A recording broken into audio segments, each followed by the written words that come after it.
Isang dating kasapi ng alyansa ng mga manggagawang bukid ng Hacienda Luisita ang kusang loob na sumuko sa mga otoridad sa 1st Provincial Mobile Force Company, Camp General Francisco S. Macabulos, Barangay San Vicente, Tarlac City.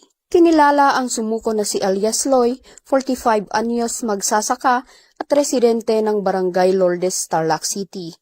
Ayon sa ulat, siya ay dating membro ng Ambala ngunit hindi kabilang sa PSR-listed personalities. Ito ay pinangunahan ng mga tauhan ng 1st PMFC Tarlac PPO sa ilalim ng pamumuno ni Police Major Santifrey Dizzy Lorenzo, OIC ng nasabing unit katuwang ang Tarlac City Police Station, Provincial Intelligence Unit at Provincial Investigation and Detective Management Unit. Kasabay ng kaniyang pagsuko, isinuko rin ni alias Loy ang isang caliber 38 homemade revolver na walang serial number na ngayon ay nasa kustodiya ng mga otoridad para sa tamang disposisyon. Sa kasalukuyan, sumasailalim sa dokumentasyon at social debriefing si alias Loy upang makakalap ng mahalagang impormasyon na maaaring makatulong sa mga susunod na operasyon ng pulisya. Mula dito sa Central Luzon, ako ang inyong PNN correspondent, Patrolwoman Janice Bulahaw, alagad ng batas, tagataguyod ng Balitang Pulis.